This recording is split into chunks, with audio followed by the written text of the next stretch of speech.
Cuentos de Caminos, de Gabriel García Márquez. Hace muchos años estaba esperando un taxi en una avenida central de México, a pleno día, cuando vi acercarse uno que no pensé detener, porque había una persona sentada junto al conductor. Sin embargo, cuando estuvo más cerca comprendí que era una ilusión óptica. El taxista estaba libre.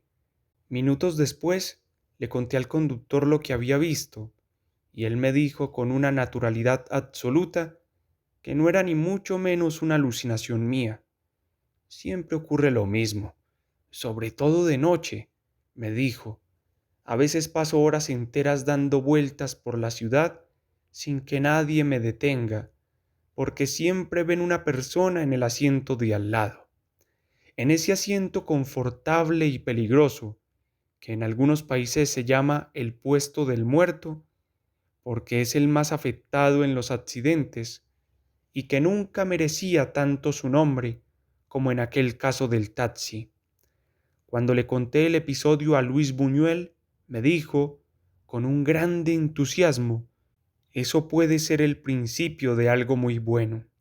Siempre he pensado que tenía razón, pues el episodio no es en sí mismo un cuento completo, pero es, sin duda, un magnífico punto de partida para un relato escrito o cinematográfico, con un inconveniente grave, por supuesto, y es que todo lo que ocurra después tendría que ser mejor. Tal vez por eso no lo he usado nunca. Lo que me interesa ahora, sin embargo, y al cabo de tantos años, es que alguien me lo ha vuelto a contar como si acabara de sucederle a él mismo en Londres. Es curioso, además, que hubiera sido allí, porque los taxis londinenses son distintos a los del resto del mundo. Parecen unas carrozas mortuorias, con cortinillas de encajes y alfombras moradas, con mullidos asientos de cuero y taburetes suplementarios hasta para 7 personas, y un silencio interior que tiene algo del olvido funerario. Pero en el lugar del muerto, que no está a la derecha, sino a la izquierda del chofer, no hay una silla para otro pasajero, sino un espacio destinado al equipaje. El amigo que me lo contó en Londres me aseguró, sin embargo, que fue en ese lugar donde vio a la persona inexistente, pero que el chofer le había dicho, al contrario de lo que dijo el de México, que tal vez había sido una alucinación. Ahora bien, ayer le conté todo esto a un amigo de París, y éste se quedó convencido de que yo le estaba tomando el pelo, pues dice que fue a él a quien le ocurrió el episodio. Además, según me dijo, le sucedió de un modo más grave, pues le refirió al chofer del taxi cómo era la persona que había visto a su lado, le describió la forma de su sombrero y el color de su corbatín de lazo, y el chofer lo reconoció como el espectro de un hermano suyo que había sido muerto por los nazis durante los años de la ocupación alemana de Francia. No creo que ninguno de estos amigos mienta, como no le mentí yo a Luis Buñuel, sino que me interesa señalar el hecho de que hay cuentos que se repiten en el mundo entero, siempre del mismo modo, y sin que nadie pueda nunca establecer a ciencia cierta si son verdades o fantasías, ni descifrar jamás su misterio. De todos ellos, tal vez el más antiguo y recurrente lo oí por primera vez en México. Es el eterno cuento de la familia a la cual se le muere la abuelita durante las vacaciones en la playa. Pocas diligencias son tan difíciles y costosas y requieren tantos trámites y papeleos legales como trasladar un cadáver de un estado a otro. Alguien me contaba en Colombia que tuvo que sentar a su muerto entre dos vivos, en el asiento posterior de su automóvil, e inclusive le puso en la boca un tabaco encendido en el momento de pasar los controles de carretera, para burlar las incontables barreras del traslado legal. De modo que la familia de México enrolló a la abuela muerta en una alfombra, La amarraron con cuerdas y la pusieron bien atada en la banca del techo del automóvil.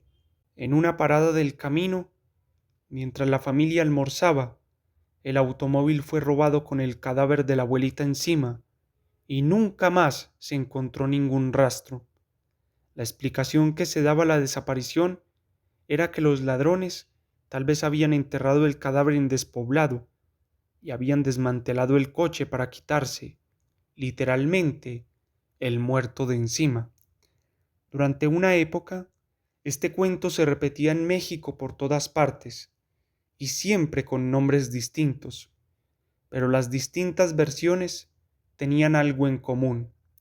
El que la contaba decía siempre ser amigo de los protagonistas. Algunos, además, daban sus nombres y direcciones.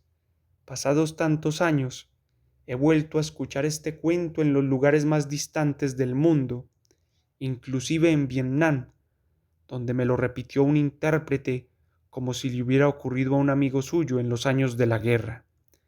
En todos los casos, las circunstancias son las mismas, y si uno insiste, le dan los nombres y la dirección de los protagonistas. Un tercer cuento recurrente lo conocí hace menos tiempo que los otros, y quienes tienen la paciencia de leer esta columna todas las semanas, tal vez lo recuerden.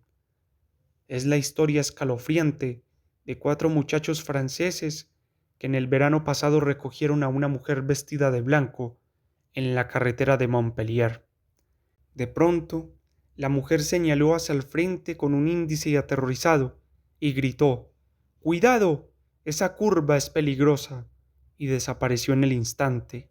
El caso lo conocí en diversos periódicos de Francia y me impresionó tanto que escribí una nota sobre él. Me parecía asombroso que las autoridades de Francia no le hubieran prestado atención a un acontecimiento de tanta belleza literaria, y que además lo hubieran archivado por no encontrarle una explicación racional. Sin embargo, un amigo periodista me contó hace unos días en París que la razón de la indiferencia oficial era otra.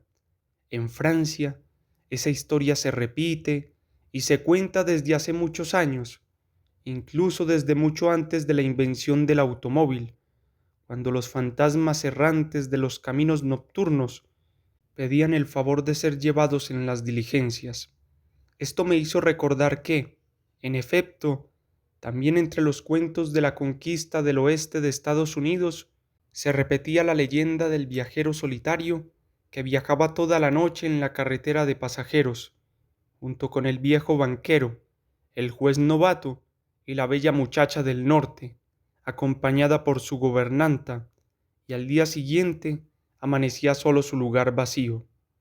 Pero lo que más me ha sorprendido es descubrir que el cuento de la dama de blanco, tal como lo tomé de la prensa francesa y tal como yo lo conté en esta columna, estaba ya contado por el más prolífico de todos nosotros, que es Manolo Vázquez Montalbán, en uno de los pocos libros suyos que no he leído, La soledad del mánager. Conocí la coincidencia por la fotocopia que me mandó un amigo, que además ya conocía el cuento de tiempo atrás y por fuentes distintas. El problema de derechos con Vázquez Montalbán no me preocupa. Ambos tenemos el mismo agente literario de todos els altres catalans, y ya se encargará éste de repartir los derechos del cuento como a bien corresponda. Lo que me preocupa es la otra casualidad de que este cuento recurrente, el tercero que descubro, sea también un episodio de carretera. Siempre había conocido una expresión que ahora no he podido encontrar en tantos y tantos diccionarios inútiles como tengo en mi biblioteca, y es una expresión que de seguro tiene algo que ver con estas historias. Son cuentos de caminos. Lo malo es que esta expresión quiere decir que son cuentos de mentiras, y estos tres que me persiguen son, sin duda, verdades completas que se repiten sin cesar en distintos lugares y con distintos protagonistas, para que nadie olvide que también la literatura tiene sus ánimas en pena.